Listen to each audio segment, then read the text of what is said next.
የኢትዮጵያ ኦርቶዶክስ ቤተክርስቲያንን እንዲያዋርድ የሚያደርጉት ከዚህ የተነሳ ነው። ምስራቆች ፓትርያርክ መርጠው ተቀምጠዋል። ምክትል ፓትርያርክ መርጠው ተቀምጠዋል። ቆጋ ተክለ ሃይማኖት ምስራቅ ጎጃም የቅባት ፓትርያርክ መርጠው ተቀምጠዋል። አሁን ሰው የሚጮኸው ማላይ ነው። አብዛኛው አክቲቪስት የጎጃም ተወላጅ ነው። አብዛኛው ጋዜጠኛ የጎጃም ተወላጅ ነው። በአማርኛ ስለ አማራ ነው የሚጮሁት። ስለዚህ ትግራይ እና አባ ሰረቀ ላይ ይጮሃል፣ ኦሮሚያ እና አባ ሳዊሮስ ላይ ይጮሃል። ጎጃም ያለውን ግን አይናገሩም። 95% አክቲቪስቱ የምስራቅ ጎጃም አክቲቪስቶች ናቸው። ምዕራቡ እንኳን የተዋጠ ነው። ምዕራቡ የታሸ ነው። ይሄ በደንብ መነገር አለበት። ይሄ ሲባል የሚያኮርፉ ሰዎች እኔ ወዳጄ የምለው ሰው ስልኩን አቁሞብኛል። ስንት ነገር የተነጋገርን ሰዎች አቁሞብኛል። ከጉሮሯቸው የገባውን ሙዳ ስጋ እጄን ፈልቅቄ ከትቼ እንዳወጣሁት ነው የሚቆጥሩት።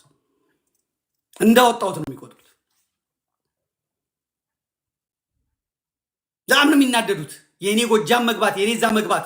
ምክንያቱም ወታደሩን ሁሉን ወስደው የሚመጣውን የአማራ ፋኖ ቅርጽ በዛ አድርገው ሌላው ለመዋጥ ነበር የመጡት። ስለዚህ ምስራቆች ናቸው። አሁን ይሄ ኦርቶዶክሱ አይደለም፣ በጣም የሚለፉት አይደሉም። ምስራቅ ላይ የገነገነ አለ፣ ሚዲያ ሰራዊት ያለው ገንዘብ ያለው ምንም ነገር ማድረግ የሚችል ኃይል አላቸው። ነገር ግን ያ ኃይል ደግሞ ከእግዚአብሔር አይበልጥም፣ ከቅዱሳኑ አይበልጥም። እግዚአብሔር በትኖታል፣ አሁንም ይበትነዋል። እግዚአብሔር አንጫጭቶታል፣ አሁንም ያንጫጨዋል። የአማራ ፋኖ ትግል ጤናማ የሚሆነው እነዚህ የአማራ ሾተላዮች በጎጃም ውስጥ የሰፈሩት፣ በጎንደር ውስጥ የሰፈሩት፣ የጎንደሩ እንደውም ኃይሉ እየደከመ እየተበተነ ነው። አንድ አለ ታግሼ ልክ እንደ አስረስ ማሬ። አሁን የጎንደሩን ደግሞ የሚያውካል፣ የነ ሀብቴን የሚያውካል። አንድ ቅማንቴ የፖለቲካው ቅማንት በአዴን ያስቀመጠው አንድ የትግራይ ሰው ጎንደሮችን አሁን ደግሞ እነ ሀብቴን እነ ባዬን ለመበጥበጥ የተዘጋጀ ከነ አበበ በለው ጋር የሚሰራ ሁለት ሰዎች አሉ። እነዛን ሁለት ሰዎች ደግሞ ከጮቄ ተራራ ወርጄ ራስ ዳሽን ላይ ወጥቼ አፈር ከድሜ ያመለዋል። አይለቀቅም። እኔ ሃይማኖቴ ነው፣ እምነቴ ነው። የአማራ ትግል ያድነኛል ብያለሁ። ማንም ምንም አባቱ ያመጣ። ስለዚህ አብይ አህመድ ያንን ከህዝቡ የሰበሰበውን ገንዘብ ምን ያደርገዋል? ይበትነዋል ማለት ነው። ይበትነዋል። ከዛ በኋላ ይሄ አክቲቪስቱ ሁሉ ምን ይላል? ዋይ ብሎ ያብዳል፣ ይጮሃል ማለት ነው። ከዛስ ሌላ ፖለቲካ ያመጣል። ጌታቸውና ደብረጽዮን ተጣሉ እና ምን ይጠበስ? አማራ ስራ ላይ ነው። ወሬውን በቀጠራቸው ሚዲያዎች በኩል ያጫጩኸዋል። ብልጽግና የለም ሰው ግራ ይጋባል ብሎ ነው። ግራ የሚጋባ የለም። ራሳቸው ግራ ተጋብተው ራሳቸው ግራ ሆነው ይቀራሉ ማለት ነው። ሲጣሉ የሚጮሁት በአማርኛ ነው። ደብረጽዮንም ወጥቶ የሚጮህ በአማርኛ ነው። ጌታቸው እንደዚህ አድርጎን ትክክል አደረባር እንደዚህ ዋይ ይላል። በትግርኛ ሲያቦካ ከርሞ ለለቅሶ በአማርኛ ይመጣል። ጌታቸውን በትግርኛ ናይተፈን ሲቀርምና በአማርኛ ለለቅሶ ይመጣል። እንዲያርጌ እነሱ እንደዚህ አድርገው ከኤርትራ ጋር እየተነጋገሩ ነው፣ የፌዴራል መንግስቱ አማርኛ እንዳይነገር ቀብረ ነው አልካሉ በኋላ አማርኛ ለለቅሶ ለልመና ያመጡበታል። ጃዋር መሐመድ ለቅሶውን በኦሮምኛ ያደርግና ሚስጥሩን በኦሮምኛ ያደርግና ለለቅሶ ጊዜ ይመጣል። የደንቢ ዶሎ ጉዳይ መውጣት አለበት፣ አብይ አህመድ እንደዚህ ማድረግ የለበትም ይላል። አማርኛማ የደንቢ ዶሎውን ፕሬዝዳንቱን ላናገረችው አማርኛ የደንቢ ዶሎ ዩኒቨርሲቲ ለመጀመሪያ ጊዜ ጽፎ ተናገረ። በሴትና በወንድ አንቀጽ ቢሆን ማለት ነው። ያጥለቀልቀዋል። ከዛ ኦሮሞንና አማራን ለማጣላት ደግሞ ወይ አማራ ወይ በኦሮሞ ስም ከሁለቱ ብሔር በአንደኛው ሰው ይገላል፣ ታዋቂ ሰው ይገላል። አለቀ። ከዛ ህዝቡ ምን ይላል? እንዴት ብሎ ኦሮሞ ጓ ይላል፣ እንዴት ብሎ አማራው ደግሞ ጓ ይላል ማለት ሲፈልግ ሰላሌ ጋር ሄድና ካሜራ አዘጋጅቶ በስመ አብ ወወልድ ወመንፈስ ቅዱስ አሐዱ አምላክ ብሎ እንዳረደ አድርጎ ያሳያል። አሁን ደግሞ እንደ ቡርቴ አይነቷን ደግሞ አምጥቶ ልክ በኦሮሞ እንደተደፈረች እንደተገደል አድርጎ ድራማ ያሰራል ማለት ነው። ይሄ ሁላ ግን የደረሰውን በደል የደረሰውን ግፍ አያስሽርም፣ አያስተውም ማለት ነው። ከዛ ደግሞ ስስ ነገር ይፈልግና ሃይማኖት እስልምናና ክርስትናን ያባላና እስላሞቹ ጂሃድ ሊያውጁ ነው ምናምን ብሎ ህዝቡ ጵር እንዲል እነ ሙጂባ ሚኖን እነ አህመዲን ጀበልን እና አቡበከርን ከዛ በኩል ከዚህ ምን አደረግና እነ ፎይና እነማ ደግሞ ሲጨቃጨቁ ያሳይና ከዛ በገሌዎቹ በኩል ወይ አሩሲ ላይ ያሳርዳል ወይ ምናምን ላይ ያሳርዳል እንትን ይላል ማለት ነው። እንግዲህ አሁን አብይ ባህር ዳር ሄዶ በሳይክል መከራውን አይቶ አደንዝዤዋለሁ ያለው ህብረተሰብ በራሱ መንገድና ፕሮግራም ተመርቶ በቃ አማራ ደንግጧል፣ አማራ ሞቷል ብሎ የኦነግ አክቲቪስቶች፣ የወያኔ አክቲቪስቶች፣ የብልጽግና አክቲቪስቶች ይኸው ሀገር ሰላም ነው ብለው አዋጅ አውጀው ባለበት ሰዓት እነ አስረስ ማዕሬ ያልተሳተፉበት ሾተላዩ ያልገባበት የአማራ ፋኖ ራሱ ባቀደው በወታደራዊ ክፍሉ አቅዶ ዘመቻ አንድነት ብሎ ቁጭ ብድግ አደረገው፣ አሯሯጠው፣ ከመረው። የአማራን መጥፋት የሚጠባበቁ አብይ ተሳካለት አልተሳካለት፣ አማራን ጨረሰው አልጨረሰው፣ እያደቀቅነው ነው፣ በዜሮ ሊያስቀራቸው ነው ብለው እንደ ሻምፒዮንስ ሊግ ውጤት አይናቸውን ተክለው የሚከታተሉላ አሁን ተነስተው ኦሮሙማ ተበላ፣ የ150 እቅዳችን የ50 ዓመት ልፋታችን ጎርፍ በላው፣ ስለዚህ ምን እናደርግ እያሉ ኦቢኤን ላይ ኦኤምኤን ላይ ተሰብስበው ዋይ ዋይ ይላሉ። ሰርገኛ መጣ፣ በርበሬ ቀንጥሱ፣ ምን እናድርግ፣ እንዴት እናድርግ ይላሉ። አብይ አህመድ የሞት ሞቱን እኔ እነ ሸኔ እንዲያግዙት ሸኔም በሸኔም ስም በደንቢዶሎ አግቶ ሲጫወትባቸው የነበሩት የአማራ ተማሪዎችን ዶክመንተሪ በማውጣት ፋኖ ተናዶ ሸኔንም አጠፋዋለሁ ሲል ሸኔም ፋኖ ሲመጣ ያጠፋኛል በማለት ስጋት ውስጥ እንዲገባና ከዛ በስጋት ውስጥ ደግሞ ወደ አብይ ተጠግቶ ከአብይ ጋር ሆኖ ፋኖን እንዲመክት እንዲያግዘው ነው ማድረግ የሚፈልገው ማለት ነው። ፋኖ ግን ይህን ስለሚያቅ የደንቢዶሎውን ብቻ አይደለም አማራ ላይ በነ አብይ የደረሰበትን መናገር ቢጀምር በመላ ኦሮሚያ ያሉ የእድር ድንኳኖች በጠቅላላ አስወጥቶ የሚያስለቅስ ደረት የሚያስደቃ ሀዘን እንዳለ ስለሚያቅ የብርቱካንን ጉዳይ እንኳን በውስጡ እያለቀሰ ላዩን እንዳልተናደደ ሆኖ ጸጥ ነው ያለው። የብርቱካን ጉዳይ ሲወጣ የተፈለገው አማራ ይንጫጫል፣ ፋኖ መግለጫ ያወጣል ምናምን የለም፣ ስራ ላይ ነው። የ17ኛ ቀን ድል፣ የ12ኛ ቀን ድል፣ የ10ኛ ቀን ድል፣ የዘመቻ አንድነት ሪፖርት እያደረገ ነው የሚያቀርበው። አማራ ብልህ ነው። አማራ ከፍታው ስብዕናው ከፍ ያለ ነው። አማራ አስሬ ለክቶ አንድ የሚቆርጥ ነው። አማራ በቀደዱለት ቦይ የሚፈስ አይደለም። አብይም ፋኖ ለምን ሸኔ ላይ አልተናደደም በማለት እሪ ያለ ተመልከቱ፣ ተናደደ።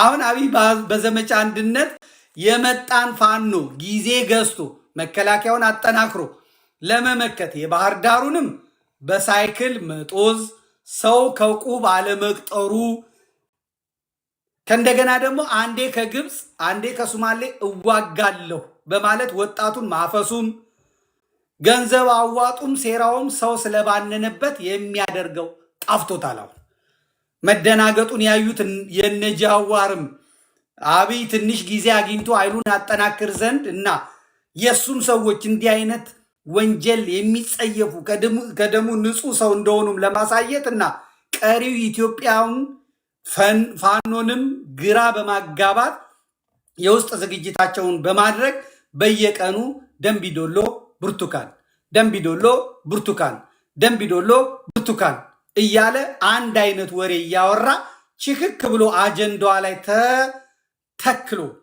ተሰክቶ ተቀምጧል።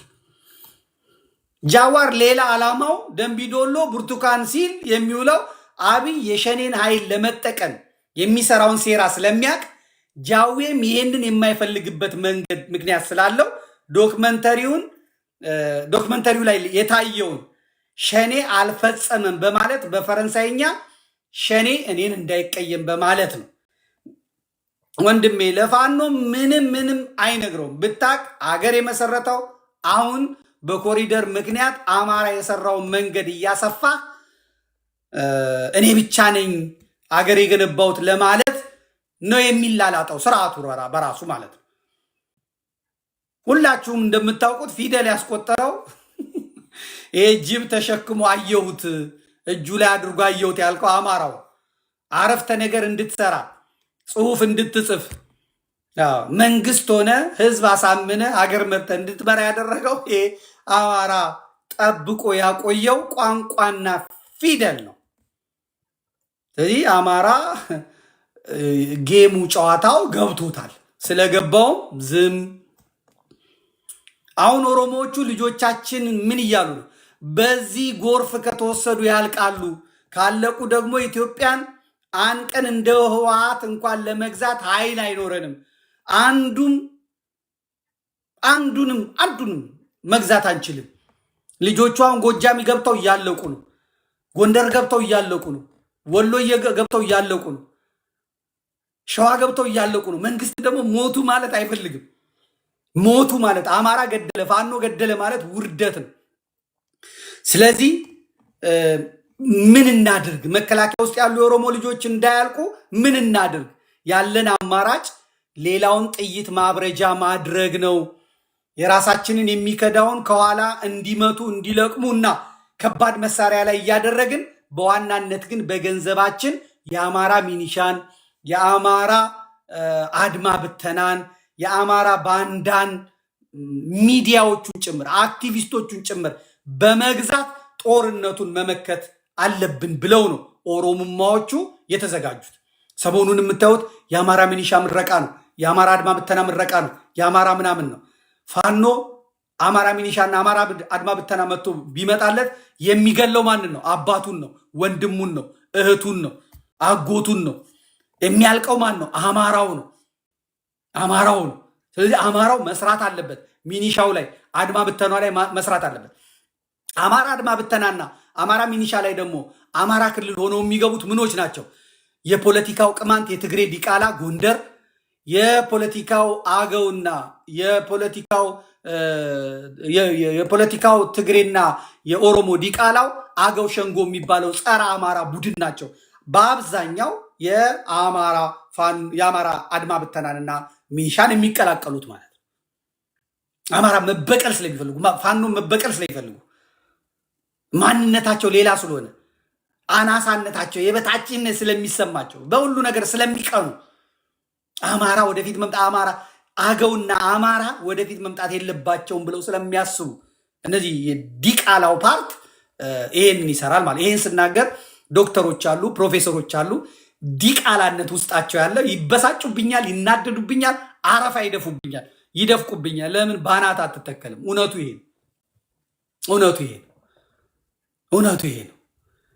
አማራ ፋኖ እስካሁን ተገሎ ሬሳው አስከሬኑ ታይቶ አይታወቅም። ሁለት ቢሞት አንድ ቢሞት አማራ ፋኖ በስተት ሸዋ ላይ ተገሏል። አማራ ፋኖ በቀደምለት ከምዕራብ ጎጃም ከሰሜን ጎጃም የመጣው አስረስ ማዕሬ የሚመራው ፋኖ በመረጃ እጦት ሬሳው አደባባይ ላይ ተሰጥቷል። አላሳያችሁም? አልለጥፈውም ብዬ ነው። አልለጥፈውም። ይሄ ለምንድን ነው? ናትናኤል ነው ወዲያው እንዲያወጣ የተደረገው። እና በጀበለው 5ኛ ክፍለ ጦር የሚባለውን ሽባ አድርገው በታት ነው ሽባ አድርገው።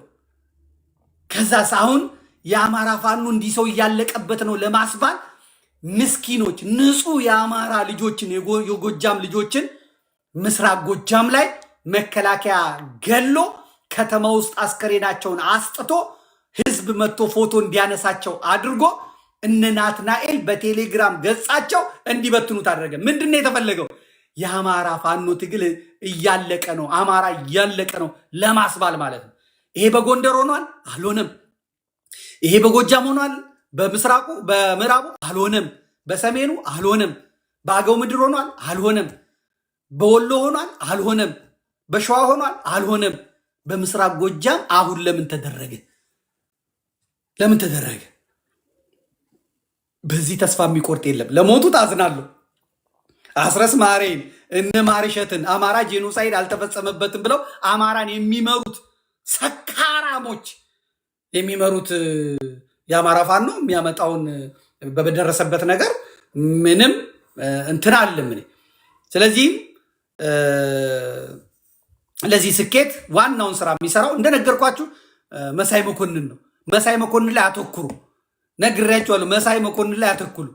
የእስክንድር ቡድን ፋኖ በላያችሁ ላይ አንድ ሊሆን ነው ሊውጣችሁ ነው በማለት የሞተውን የእስክንድርን ቡድን ነፍስ ዘርቶበት ፋኖን ሊበታትን ጠላት መግቢያ ቀዳዳ ያገኝ ዘንድ ያ የባለፈው የአፍሪካ ህብረት ምናምን ተገናኝተዋችሁ የነበሩት ጉዳይ እንዴት ሆነ በማለት እንደ እባብ በደረቱ እየሄደ መርዙን ለመርጨት እየተሯሯጠ ነው።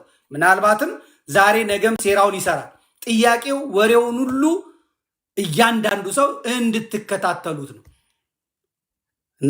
ኮሜንቱን ስለሚዘጋ እንድትጠይቁት ነው። ስልኩን አስቀምጥላችኋለሁ ሌላ ጊዜ። መሳይንም እየገባችሁ ጠይቁታላችሁ። መሳይ መኮንን ለምን ለደቡብ የማይጮኸው? በደቡብ ሰው እያለቀ ነው። በወልቂጤ ሰው እያለቀ ነው። በጉራጌ ሰው እያለቀ ነው። በደቡብ በአርባ ምንጭ ሰው እያለቀ ነው። አዎ እሱ የደቡብ ሰው ነው። ይሄ የሻቢያ ቅጥረኛ የሻቢያ ወኪል ምንድነው 24 ሰዓት የአማራ ፋኖዎችን ለመበታተን ይሄንን ያህል የሚንቀሳቀሰው? ስለዚህ በደንብ ልታውቁበት ይገባል። በደንብ እኔ የምነግራችሁ ነገር ዝም ብሎ እንትን እንድትሉት አይደለም።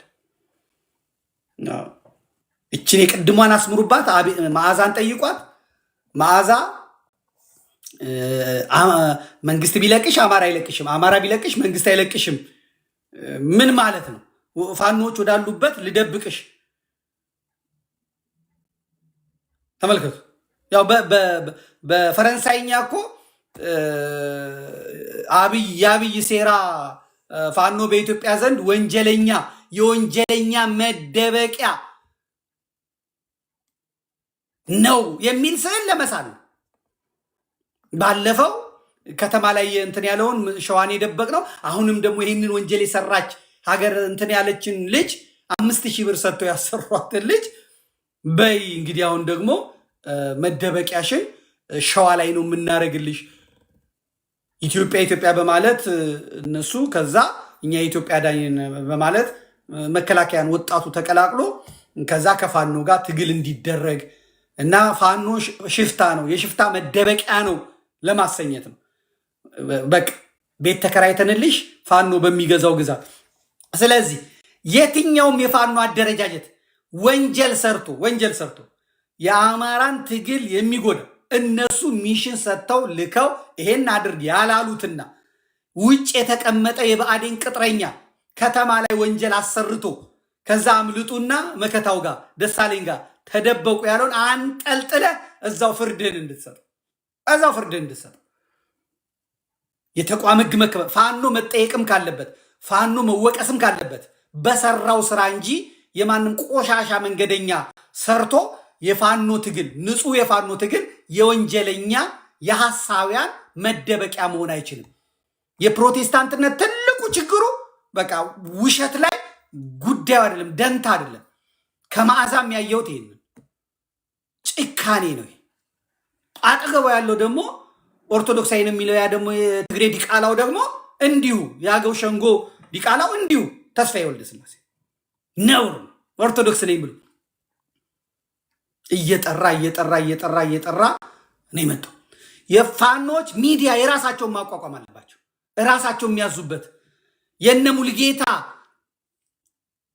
ጥገኛ የኢትዮ 360 ጥገኛ፣ የአበበለው ጥገኛ፣ የዘመድ ሚዲያ ጥገኛ፣ የኢትዮፎርም ጥገኛ ሳይሆን እነሱ የሚያዙበት እነሱ የጻፉት እነሱ የተናገሩት የሚሄድበት መሳይን ፍለጋ አበበን ፍለጋ ከበደን ፍለጋ የማይሄዱበት ይሄ ማቋቋም ይችላሉ። ግን እንዴት ተደርጎ ማለት ነው? አሁን አማራጭ ስላጡ ሚዲያዎቹን እኮ እንዲሁ ታውቋቸዋላችሁ። ጎጃም የሚለው ጋዜጠኛው ራሱ ጎጃሜ ነው። ወሎ የሚለው ጋዜጠኛው ወሎዬ ነው። ጎንደር የሚለው ጋዜጠኛው ጎንደሬ ነው። ሸዋ የሚለው ጋዜጠኛው ሸዋ ነው። እንደ አማራ ለማሰብ ተቸግረዋል። እንደ አማራ ለማሰብ ሁሉም የራሱን ከፍ አድርጎ ሌላውን ደፍጥጦ ጨፍልቆ ማለፍ ነው የሚፈልገው። ይሄ ደግሞ ለአማራ አያዋጣውም ማለት ነው። ስለዚህ ድራማውን ይህን ይመስላል። ድራማው ከሽፏል። ደራሲው የማዛ ሪከርድን ከገዛ በኋላ ብርቱካንን ኢቢኤስ ላይ እንደተተውና ያደረገው ከዛ መንግስት ስንት አማራ እንዳልታገጠ አስመስሎ ኦሮሞ ተነካ አማራና ኦሮሞን እየወነጀለ ሊያጠፋው ወዘተ ተነሳ አለ። ያውም መጨረሻ ላይ ሰሞኑን ፋኖ የሚመጣው ኦሮሞን ለመውጋት ለመበቀል ነው የሚመጣው በማለት መላ ኦሮሞ ከአብይ ጋር ፋኖን እንዲመክት ኦሮሚያ ውስጥ አማራና ኦርቶዶክስ እንዲጨፈጭፉለት ኦሮሞን ሊያነሳሳበት ድራማው ተሰራ። ድራማው የሚገርመው ይህንን ኩሊ የአብን ተወካዮችንም ያካትታል። የዚህ ትወና ደግሞ የዚህ ድራማ ዓላማው አማራና ኦሮሞን ለመውጋት ወይም ለማጣላት ለማዋጋት ለአማራው ማህበረሰብ አጀንዳ ወይም ሰበብ አዘጋጅቶ ኦሮሞን ሊጎዳ እንደነበረ ይህ ጥሩ እንዳልሆነ ህዝቡም ተመልክቶታል፣ አይቶታል። አማራም ይቺ ሰላም የሆነች ኢትዮጵያ መበጥበጥ እንደሌለባት ጽንፈኛም እንዳለበት በማድረግ አማራን በመወከል ብናርፍ ይሻላል አያዋጣንም አይነት መልእክት ከእርሱ ተገዝቶ አስተላለፈ። ኦሮሞም ሳይሆን የኦሮሞ ጽንፈኛ ደግሞ አኩራፊ ሆኖ ተበዳይ ሆኖ በመታየት ድራማው እንደቀጠለ ነው። አብይ ፋኖ ሲበረታ ይቺን አማራና ኦሮሞን ኦርቶዶክስና ሙስሊምን አማራን ከመላ ኢትዮጵያ ጋር የማጣላት እና ሌሎችን ካርዶች የሚጠበቁ ናቸው። ሁልጊዜ ዱላው ሲበዛበት ይሄ ነው። አብሶ አማራና ኦሮሞን በማጋጨት ፋኖ ሲመጣ ኦሮሞን ለመውጋት ለመበቀል እንደሆነ በማድረግ የኦሮሞውን ህዝብ ከአብይ ጋር በመቆም ፋኖን ለመመከት ኦሮሚያ ውስጥ ያሉ አማራዎችንም ኦርቶዶክሶችንም በመጨፍጨፍ ወይም ፋኖን ለመመከት መከላከያ ገብቶለት የማይቻለውን ፋኖን ቢታገልልኝ ብሎ ነው የሚላላጠው። ስለዚህ ካርዱ የሚሳብበት መንገድ እንዳሁኑ በድራማ ነው። ድራማው ሲመጣ ግር ብሎ አለማልቀስ፣ ልክ እንዳሁኑ ተረጋግቶ መቆም፣ ግራ ቀኝ ማየት፣ መመልከት፣ ምንድን ነው ምን ልንሰራ ነው ብሎ ማሰብ ያስፈልጋል። ለህዝቡ አንድ ጊዜ አጨበጭባለሁ። ሄጃለሁ፣ ኢቢሲ ውስጥ ገብቻለሁ። እስቲ እንግባ እስቲ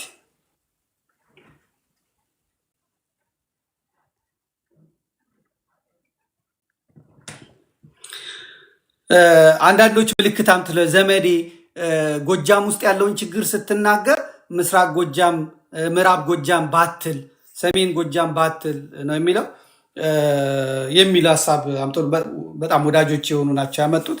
ትክክል ናችሁ። ነገር ግን ምንም ማድረግ አይቻልም። ጎንደር ሲጠቀስ ሰሜንና ደቡብ ጎንደር አለ። ወሎ ሲጠቀስ ሰሜንና ወሎ አለ። ጎጃም ሲጠቀስ ምዕራብና ምስራቅ አለ ማለት ነው። ሁሉም አማሮች ናቸው። ችግሩ የተፈጠረበትን ስፔሲፊክ ቦታ ይቅርታ፣ የልዩ ቦታ መጠቀምና መጥቀስ ስላለብኝ እንጂ ምስራቅና ምዕራብን ለመክፈል አይደለም፣ ሰሜንና ደቡብን ለመክፈል አይደለም። አንድ አማራ ናቸው። ችግሩ ያለበትን ቦታ ግን አጉልተን ማሳየት ስላለብን ማለት ነው።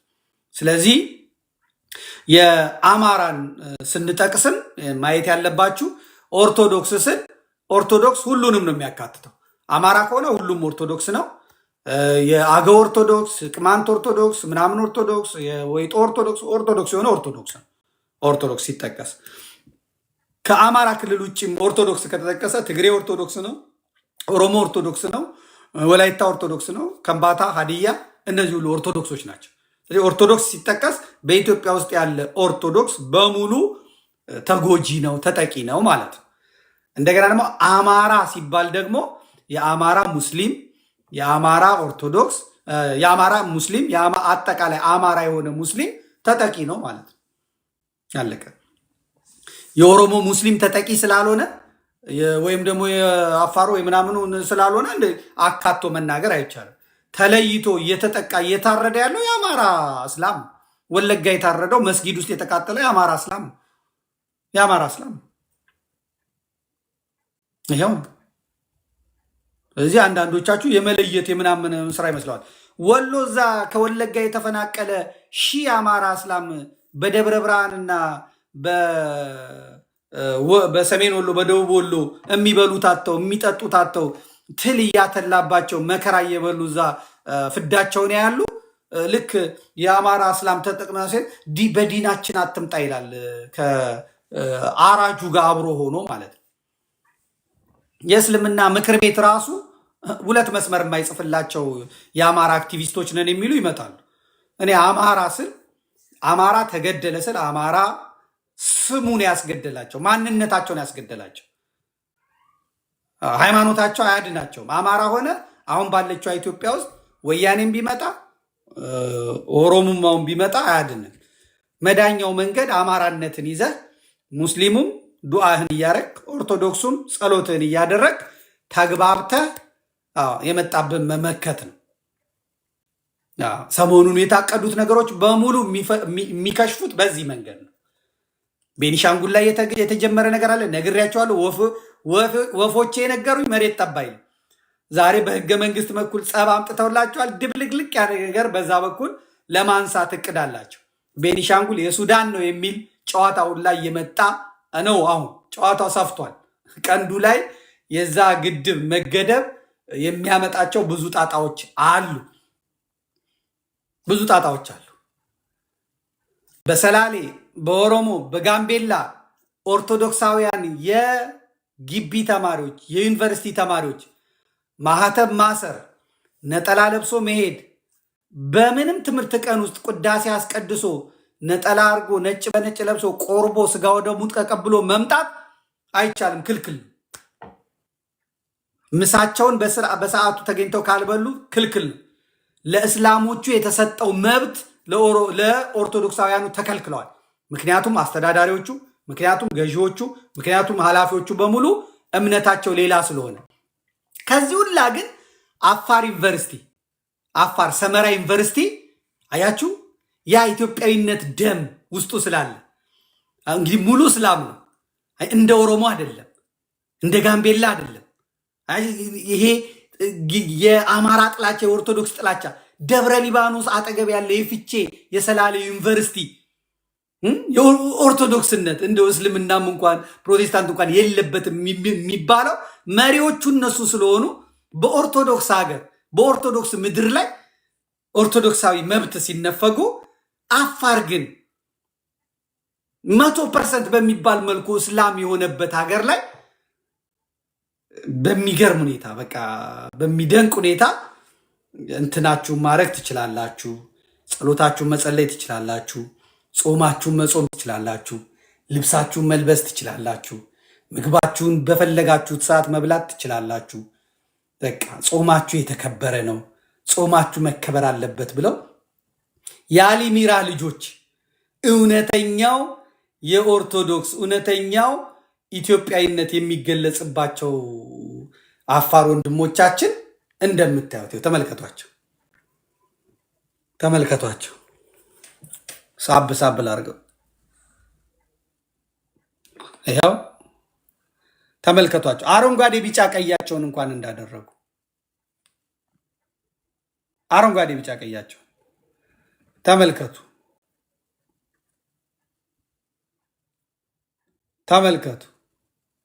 ከነነጠላቸው አስቀድሰው ሲመጡ ከነነጠላቸው ከነጃኗቸው ከነ አረንጓዴ ቢጫ ቀያቸው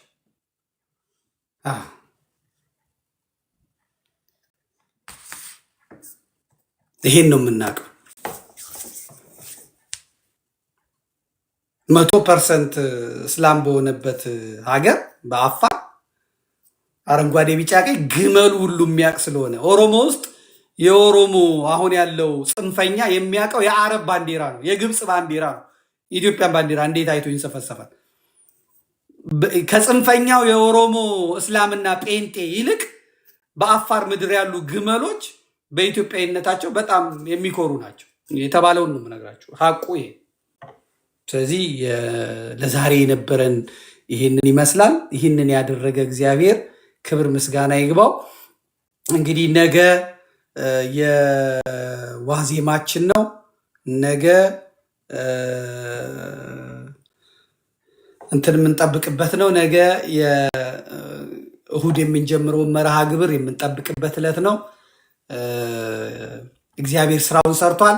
አሁን የብርቱካን አጀንዳ ዝም ጆክ፣ መሳቂያ፣ መቀለጃ እንጂ ቃጥል ዘመቻ አንድነት፣ ዘመቻ አንድነት ጎጃም፣ ጎንደር፣ ወሎ፣ ሸዋ እንደ በቀደሙ ዝም ጭጭ ለአስረስ ማሬ ሳይነገር ለማርቸት ሳይነገር ዝም ጭጭ ዘመቻ ብቻ አለቀ አለቀ ብቻ ዘመቻ ብቻ። ፋኖ ፋኖ ፋኖ ፋኖ። አሁን ብርቱካን አልቋል። ሌላ አጀንዳ ሲያመጡ ደግሞ አፍራሹ ዘመዴ ያፈርሳል። ጠብቆ ማለት ነው። ጠብቆ የኔ ወዳጆች የኔ ጓደኞች፣ ያው ግራ ቀኝ አይቼ ነው ለከሌ ማዳላው የለም። ቆምጬ ነው የምለቅ ማልደራደርባቸው ነገሮች አሁን ባለው ሁኔታ በኢትዮጵያ ሀገሬ አልደራደርም። ኢትዮጵያ እንኳን ብትፈርስ ደግሞ አማራ ያተርፍልኛል ብዬ፣ ምክንያቱም ይቺ ሰንደቅ ይዞ የሚዋደቀው እሱ ስለሆነ አማራን ደጅ ጠናለሁ፣ ደጅ ጠናለሁ እንደ ሃይማኖት ማለት ነው። በኦርቶዶክስነቴ ደግሞ በሃይማኖቴ ደግሞ አልደራደር።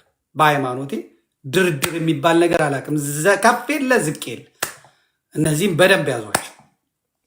ዩቲዩብን ሰብስክራይብ አድርጉት። ነገ ቪዲዮ ጭንላችኋለሁ። የዛሬ ማታ ቪዲዮ እንጭንበታለን።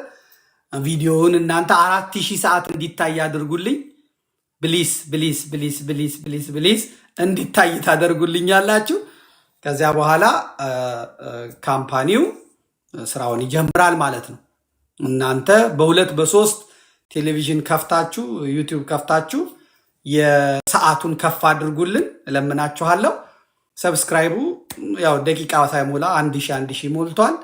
ሌሎቹንም የሚዲያ አማራጮች የዘመድ ሚዲያን የሚዲያ አማራጮች እናመጣለን። እንዴት አይነት ቀሽት ልጆች የዘመድ ሚዲያን ይዘዋል መሰላችሁ? እንዴት አይነት ቀሽት ልጆች፣ ኮተት የሌለባቸው፣ የስልጣን ፍላጎት የሌለባቸው እንዴት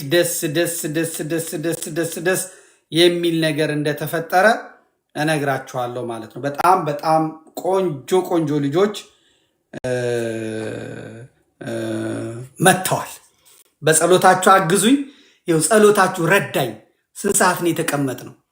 ረጅም ሰዓት። ደከመኝ አልደከመኝም፣ ራበኝ አልራበኝም፣ ጠማኝ አልጠማኝም። ለምን ያልን እንደሆነ ስለ ጸለይን፣ ኃይል የሱ እንደሆነ፣ ጉልበት የሱ እንደሆነ፣ እውቀት የሱ እንደሆነ ስለሰጠን፣ ጸጥ ብሎ ሰው እንዲያዳምጥ ስላደረገ እግዚአብሔር ይሄን አድርጓል። አማራ ያሸንፋል። ንጹህ ስንዴው አማራ እየመጣ ነው። በውጭ ሀገር ያላችሁም ተዘጋጁ። ኮተቱን ቀንዱን ነው የምንለው። ከብአዴን ጋር አንሶላ የተጋፈፈ ፕላን ቢ ፕላን ሲ ይዞ የመጣ አማራን ለመግፈፍ የተዘጋጀ የለም። ዘመድ ሚዲያ ደግሞ እየመጣ ነው። ዘመድ ሚዲያ ከነጯን በስተቀር ፕሮፌሽናል ደረጃውን ከፍ የሚያደርጉ ሰዎች ናቸው የመጡት። 11 ሰዓት ላይ ከመኝታችሁ ስትነሱ ቅዱስ ብለው ኪዳን የሚያደርሱ አባቶችን ታገኛላችሁ። ኪዳኑ ልክ እንዳለቀ ደግሞ አባታችን የዕለቱን ስንክሳር ትሰማላችሁ። ከዛ በኋላ የትምህርት ፕሮግራሞች አሉ። ትምህርት የሌለበት ቦታ ያሉ የአማራ ልጆች የሂሳብ ትምህርት፣ የእንግሊዝኛ ትምህርት ምናቸውን እንዳይረሱ ከትምህርት እንዳይሉ በኦሮሚያም ያሉ በምንም ያሉ ትምህርት ጋር የተለያዩ ሰዎች ትምህርት እንጭንላችኋለን ማለት ነው። ከዛ የቴክኖሎጂ ልጆች መጥተው ደግሞ ያስተምራሉ ማለት ነው። ከዛስ እነ ጋሽ አዲሱ አበበ፣ ከዛስ እነ ኢትዮ ቱምቢ የነ መምህር ፋንታውን ዋቄ እነ ዲያቆን ዮሴፍ ፕሮግራማቸውን ወስደው ከዛስ እና አልዓዛር የዜና ሰዓት አለን። ምርጥ ምርጥ ምርጥ ምርጥ ምርጥ የዜና ሰዓት ኢትዮጵያ ሬዲዮን ኢትዮጵያ ቴሌቪዥንን 30 ዓመት ያደራጁ አባቶች፣ ወንድሞች፣ እህቶች ሰተት ብለው ገብተዋል። በነፃ የአየር ሰዓታቸውን ወስደው ማለት ነው። ከዛ ደግሞ እነ ሊቀጠበብት ተክሌ ሴራክ የቤተልሔሙን ዝማሜ ድጓውን ጾመ ድጓውን ያመጡታል ማለት ነው። ዛሬ ደግሞ ሌላ የምስራች ሰምቻለሁ። መሪጌታ ዳዊት ደግሞ ያጫብሩን ዜማ ያስተምራሉ ማለት ነው። ጀርመናውያን ወደ ኦርቶዶክስነት የተለወጡት መድረክ ይሰጣቸዋል። ስዊዘርላንድ እና ፈረንሳይ ያሉት በፈረንሳይኛ ሰዓት ይሰጣቸዋል። ጀርመኖች የእንግሊዝኛ ፕሮግራም አለ። ውጭ ያሉት ልጆች ሃይማኖታቸውን ሀገራቸውን በእንግሊዝኛ 30 ደቂቃ ለሆነ 40 ደቂቃ ለምን አይሆንም ወስደው ይሰራሉ። ሄጄ አይቻለሁ። አሜሪካ ሄጄ አይቻለሁ። በጣም የተደራጀ ኃይል አለ። ይህንን እነ መምህር ሱራፌል ይወስዱታል። ኢትዮ ቤተሰብ በአዲስ አቀራረብ በአዲስ መንፈስ ይመጣል። የቪኦኤው ጋሽ አዲሱ አበበ ፕሮግራሙን የአየር ሰዓቱን ወስዶ ይሰራል። ኤሶፕ ኢትዮጵያ እናለልኝ ኤሶፕ ኢትዮጵያ የመንፈስን አሰራር የዘመኑን አሰራር ይገልጡታል። በኢትዮጵያዊ ቅመም የተቀመመ እነ ያሬድ የሚባል ልጅ መጥተዋል። አዲስ ታዩታላችሁ። አዲስ ፊት ያሬድ የሚባል ስለ ስርዓተ መንግስት ኢትዮጵያን ምንድን ያጣ ነው ምንድን የጎደለ የሚለውን ነገር የሚሰሩበት ልጆች መጥተዋል። የአማራን ጉዳይ እንዳያችሁት ነው። እናንተነ ከእስራኤል የአማራ ወጣቶች ማህበርን ጎጃምን ፋኖ በደንብ የሚያውቁት የመሰረቱት ልጆች ራሳቸው መጥተዋል። ቀጥተኛ ነጭ ነጯን ዘመዴዎች መጥተዋል። የኔ ፕሮግራም ነጭ ነጯ አትቀርም። እሷ ያው የእብድ ተስካር ታውቃላችሁ እንግዲህ በቃ ለበዓሉ ድምቀት ብቅ እያልኩኝ ጓ ላለው እንጂ በፕሮፌሽናል ሰዎች በሚገርም ፍቅር ተዘጋጅተን መተናል። ልዩነት በሚፈጥር መልኩ ነው ተዘጋጅተን የምንመጣው። ቦታ እስክናያስይዘው ገጭ ይልብናል።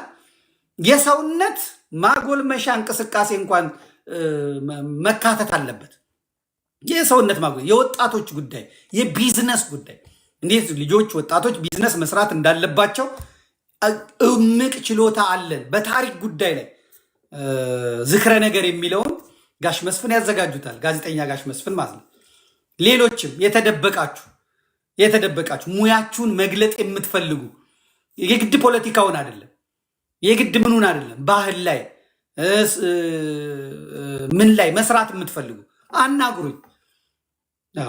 የአየር ሰዓቱን የሚከፍለው ህዝቡ ነው የሚከፍለው። በተለይ የተደበቃችሁ ቦታ ያጣችሁ ሰዎች አቅም እያላችሁ ስራዬ ይሄ ነው፣ ይሄን ስንሰራ ኖረናል፣ ቦታና ጊዜን ያጣ ነው፣ መክሊታችንን ይዘን ከምንቀበል ዘመዴ አውጣን የምትሉ ልጆች ኑ ቦታ ሰጣችኋል። ከዋን አዋራ ውጪ አቂላ ማነው ስሙ ተኪላ ተኮላ ማነው ስሙ ያኛው ወንድማችን ማነው ስሙ ዘራ ያዕቆብ ከነሱ ውጭ ይሄ ከጎጃም ያገው ሸንጎ ከጎንደር ስኳድ ከወሎ ብአዴን ከሸዋ ምናምን የነመከራዊ እነ እስክንድር ግንባሩ ሰራዊቱ ውጪ በቃ ገለልተኛ ሆኖ አንተም የሚል አለቀ። ይህንን እናደርጋለን። እግዚአብሔር ይችን ሰዓት ይችን ዕለት ይችን ደቂቃ ስለፈቀደልን የብርቱካንን ጉዳይ ለጆክ ለቀልድ በኢቲቪ ላይ ለማላገጥ እንድንጠቀምበት እንጂ ጓ እንዳንልበት የትውልድ ቀን የጋብቻ ቀን ይህንን እያነሳን እንቀልድበታለን እንጂ የለም። የልጁ የ2 ዓመት ነው የተጋባ ነው ግን በ2014 ነው ይላል። እሷ ደግሞ እሱ ያገባኝ በ2014 እርጉዞኜ ነው ትላለች። እንግዲህ ከመጋባታቸው በ2013 ማለት ነው የደረሰባት በእውነት የነካት። ከዛ ልጁ ግራ የገባው ነገር ያው መቼም ዶክመንተሪው በችኮላ እንዴት እናድርግ ምን እናድርግ ብሎ ነው ያለው። ትምህርት ሚኒስቴር ደግሞ አሁን መጥቶ ማን ስራ አለ እኔ በደንብ መስራት ስችል ብሏል። የተመረጠው የሐዋሳ ዩኒቨርሲቲ ነው። ሐዋሳ ዩኒቨርሲቲ እንግዲህ ደቡብ በጌታ አንድ ስለሆኑ ያው እሱ ተሰርቶላቸዋል። እህትየው ደግሞ ዩኒቨርሲቲ በልመና ነው ያስገባ እኔ ለምኜ የማታ ቅዳሜና እሑድ ነው ያስገባዋት ብላለች። እሷ ደግሞ እኔ ተወዳድሬ እዛ የገባሁት ብላለች። ብቻ አልተስማሙ። ልክ የሰናዖር ግንብ ሲገነባ ውሃ አንጣልኝ ሲለው ሄዶ ሲሚንቶ አንጣልኝ ሲለው ድንጋይ አንጣልኝ ሲለው እንጨት እያመጣ ቋንቋቸው እንደተደበላለቀው የአማራ አምላክ የንጹሐኑን ሞት ለመሸፈን የመጣውን ፕሮፓጋንዳና አጀንዳ እግዚአብሔር አምላክ ድብልቅልቁን አውጥቶላቸዋል። ናትናኤል አንደግምም ወይ ራሱ አንበጫበጨው። እግዚአብሔር አምላክ የተመሰገነ ይሁን። ደግሞ ሰኔ ምንድነው ህዳር 15 ነው የተጋቡት። መቼ ነው ያለው? ናቲ አንደግምም ወይ ጥር 10 2015 ነው የተጋቡት ብሎ ነው የጻፈው ናቲ። የኔ ናቲ መቼም ያው ናቲ ገጹን አከራይቶ ነው የሚኖረው። 6 ሰዎች ገብታችሁ ማየት ትችላላችሁ። 6-7 ናቸው አድሚኖቹ። እሱ መጻፍ አይችልም። እሱ የሚችለው አንድ ቃል ብቻ ነው። አርባር መልካም ጁምአ ቀሽቲ የምትል አርባር የሚጽፋት እንጂ ከዛ ውጭ የሚጽፉለት ሴክሬታሪዎች ናቸው። እነዚህ ካድሬዎች ናቸው። ገጹን ተከራይተው ይለጥፉበታል ማለት ነው። ዳንኤል የለጠፈ ቀን የዳንኤልን ጽሑፍ አውቃለሁ። ከዛ ውጭ ያሉት ደግሞ የለም። እና ናቲ እሱ ጽፎ ሳይሆን የናቲ ገጽ በመልኩ ምክንያት ነው እንትን የሚለው። ያው የኛ ሰው ቀይ ሰው ስለሚሆን ለዛ ሲባል ነው የተመረጠው። ዝና ያገኘው ደግሞ በግንቦት 7 ነው ታውቃላችሁ። እና አሁን ደግሞ ግንቦት 7ቶች ወደ ኢዜማ ተቀይረዋል። አብዛኛው ደቡቦች ናቸው፣ ጉራጌም አለባቸው። ናቲ ደግሞ በአባቱ በኩል የቀዳማዊት እመቤት የዝናሽ ይታያቸው ጎንደሬ ነኝ ባይ ነው። በእናቱ በኩል ደግሞ ጉራጌ ነው፣ የብርሃኑ ነጋ ነው። ስለዚህ በነገድ እነዚህ ትንሽ አሁን እንጀራ ይሰጡታል።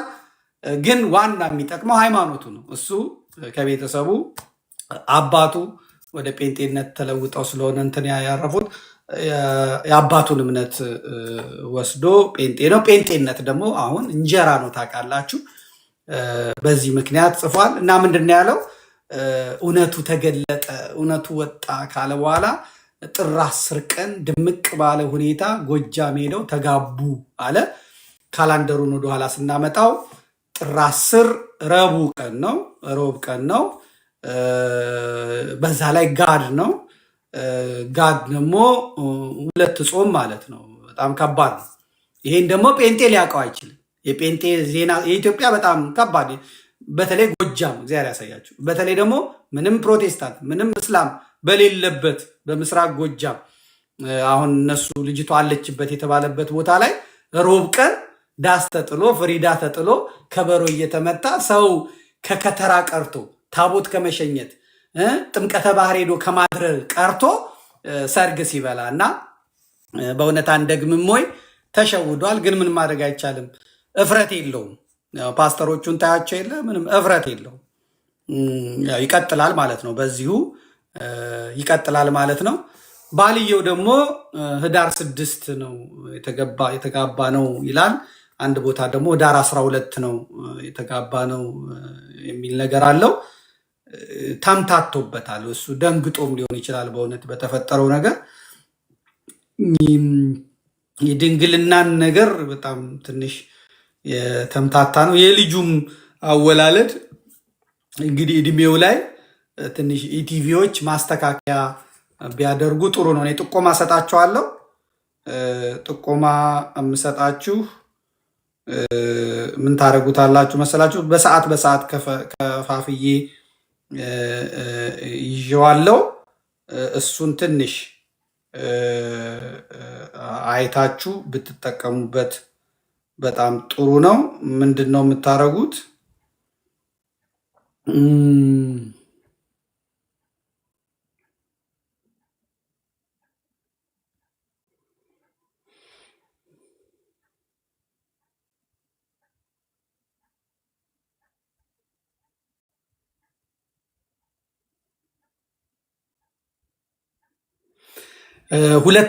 ሁለተኛው ደቂቃ ከ19 ሰከንድ ላይ የኢቲቪው ዶክመንተሪ ላይ ተራኪው ልጅ ምንድን ነው ይላል? በድንግልና የኖረች በትዳር የኖረች አብሮ አደጓን አግብታ የኖረች ይላል።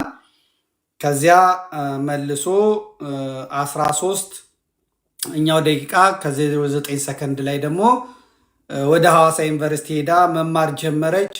ሐዋሳ ዩኒቨርሲቲን ደግሞ ለምና የማታ እንድትማር ያደረገቻት እህቷ ነው ይላል። ያውም ደግሞ ቅዳሜና እሑድ 2013 ዓመተ ምህረት ነው የገባችው ይላል። 1406 ላይ ደግሞ 2013 ላይ ማለት ነው ብርቱካን ሐዋሳ ዩኒቨርሲቲ ገብታ 2014 ድረስ እንደቆየች ይናገርና ፍሬሽማን ኮርስ ወስዳ የተመዘገበችውም በአካውንቲንግ ኤንድ ፋይናንሲንግ እንደሆነ ይናገራል። 1525 ላይ የተወለደው ልጁ ከተወለደው 2 ዓመቱ ነው። ደምቢዶሎ የታሰሩትና የታገቱት በ2013 ነው። ደምቢዶሎንም አታውቀውም። ስለዚህ ልጃችንን ከወለድን የተጋባ ነው መጋቢት ምንድነው ጥር 10 እሱ ህዳር 6 ነው የሚለው ናቲ እንትና እንደገና ደግሞ የምስክር ወረቀቱ ደግሞ ህዳር 12 መሰለኝ የሚለው ህዳር 12ም ጾም ይመስለኛል።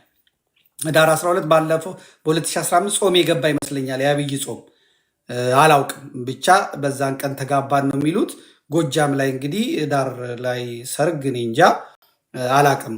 21ኛው ደቂቃ 30 ሰከንድ ላይም ሐዋሳ ዩኒቨርሲቲ እየተማረች እያለ ህዳር 5 2014 ተጋባን ነው የሚለው። በዛሬው የጋብቻ ሰርተፍኬት ላይ ደግሞ አይታችሁ እንደሆነ ቅድም እንደነገርኳችሁ ህዳር 2015 ህዳር 12 2015 ሆኖ መጥቷል። ዛሬ ኢቲቪ የለቀቀልን ማለት ነው። በ22ኛው ደቂቃ ከ26 ሰከንድ ላይ ደግሞ የዘመድ የቤተሰብ የጋብቻ ፎቶ አለን ይላል። ግን ምንም አይነት የዘመድ የጋብቻ ፎቶ የለም እና ቬሎ ራሱ የሚገርም ነው። ሙሽራዋ ደግሞ ሌላ ሆና ነው የመጣችው። በእውነት ሙሽራዋ ራሱ የምትገርም ናት።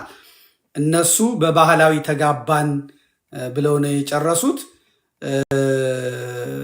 ፎቶቸው ደግሞ ሲገለጥ ካሜራው ሲያሳይ አልበሙ ላይ የአረብኛ ካላንደር አለ፣ ቁርአን ነገር ካላንደር አለ። እንግዲህ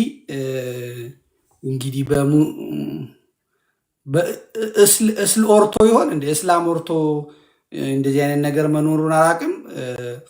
ብቻ ግራ የሚያጋባ ነገር ነው። ፎቶም የታየ የለም፣ የአንድም ዘመድ አልታየም። የመጀመሪያዋ 2315 ላይ የመጀመሪያ እንደሆነ የተገናኙት ከነ ክብሯ እንደሆነ ይናገራል። ከዛ እሷ ምን ትላለች? የተጋባ ነው እኔ አርግዤ ነው፣ በደንብ ስለተግባባ አርግዤ ነው ያገባሁት ትላለች። 2014 ከተጋቡ ያረገዘችው 2013 ላይ ነው ማለት ነው። ቀደም ብሎ የተሞከረ ሙከራ ይኖራል ማለት ነው። 2355 ላይ ልጁ እንደተወለደ እሷን አመማት። በእውነት 2014 ላይ አመማት። ከዛ ሲያማት አዲስ አበባ ነው የሚኖሩት። ሪፈር ተጻፈላቸው። ሪፈር ተጻፈላቸው። ሪፈር የተጻፈላቸው ደግሞ ባህር ዳር ፈለገ ጊዮን ጥቁር አንበሳ ይሁን የጻፈላቸው፣ ራስ ደስታ ይሁን የጻፈላቸው እንግዲህ ያልታወቀም፣ ወደዛ ተላኩ ማለት ነው። ወደ ባህር ዳር ከአዲስ አበባ ባህር ዳር ሪፈር እኔ ሰምቼ አላቅም። ከባህር ዳር ወደ አዲስ አበባ፣ ከጎንደር ወደ አዲስ አበባ፣ ከመቀሌ ወደ አዲስ አበባ፣ ከደሴ ከጅማ ከሐረር ወደ አዲስ አበባ እንጂ እኔ ሰምቼ አላቅም። ግን በቃ አለ ኢቲቪ አለን፣ አብይ አህመድ አለን፣ ደራሲዎቹ አሉ። ምን ይደረጋል? ባህር ዳር ደግሞ ምን ያደርጋል? ለቅዱስ ጳውሎስ ጻፈ እንደገና። የሚገርም እኮ ነው። አዲስ አበባ ባህር ዳር፣ ከባህር ዳር ለቅዱስ ጳውሎስ ተጻፈ። 23ኛው 55ኛው ደቂቃ ጀምራችሁ አንብቡት። ከዛ ደግሞ ቅዱስ ጳውሎስ ለቅዱስ ጴጥሮስ ሪፈር ጻፈ። ከዛ ቅዱስ ጴጥሮስ ደግሞ ሪፈሩን ተቀበለና ኦፕራሲዮን ልቧን አደረገላት፣ ተሰራች። በእውነት ቅዱስ ጴጥሮስ የልብ ቀዶ ጥገና እንዳለ አልሰማውም። ይሄ የቲቢ ህመምተኞች አሉበት ነው እኔ የማውቀው። እንዴት እዛ ልብ እንደሚቀዱ እግዚአብሔር ይወቅ። ከዛ ሁለተኛ ደቂቃ 56 ላይ ደግሞ የኢኮኖሚ ችግር እንደሌለባቸው ሰው እንደሆነ ራሱ ይናገራል። ሕክምናውን ራሱ ነው የሚያሳክመው ሲናገር ማለት ነው።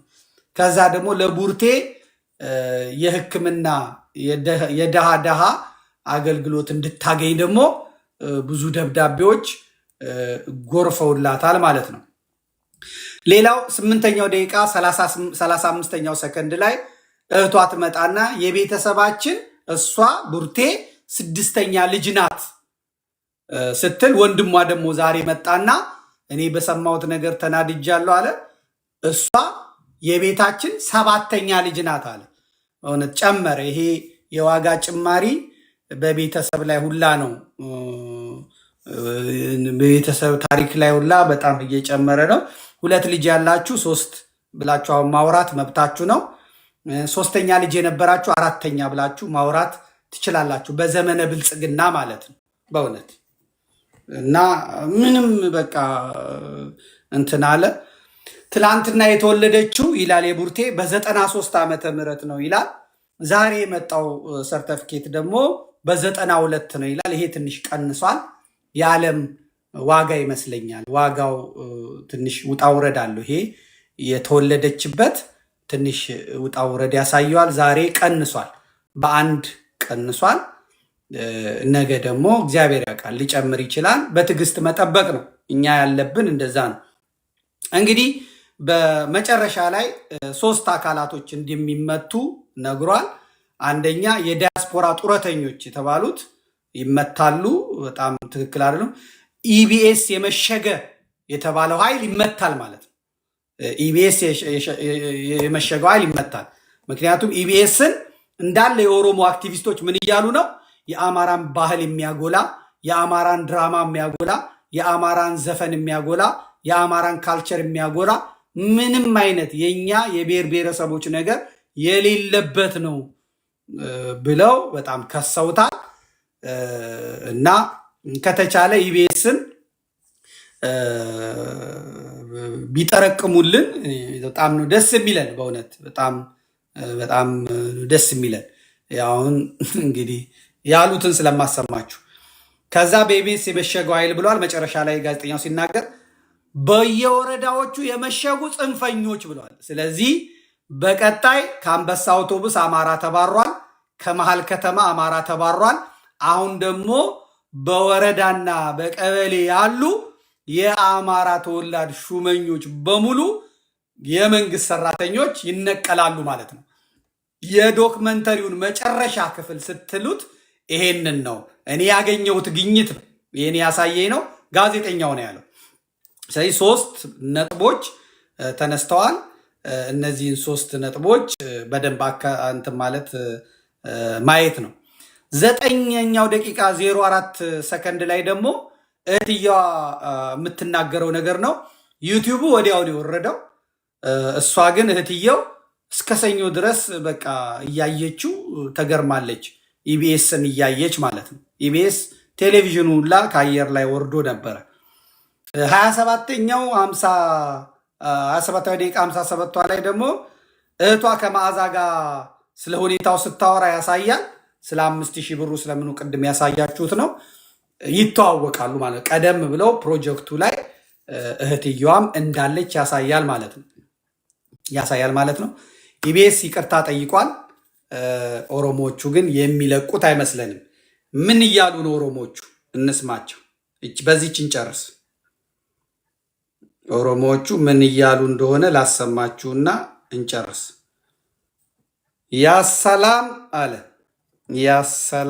አለ አህመዲን ጀበል ነው ያለው። ያሰላም አለኝ።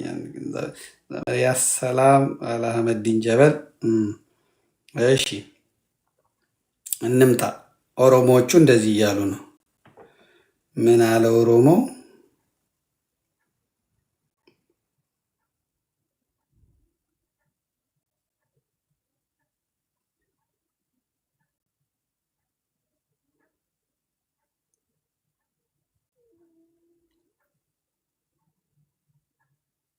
Televiziyoonni amma waa'ee intala kanaa dabarsee kuni sagantaa dhibbaa'ul dabarsee jira waan kana fakkaatu namni ጀዋር የሚባለው ነው የፕራይም ሚዲያ አቅራቢ ነው ይላል።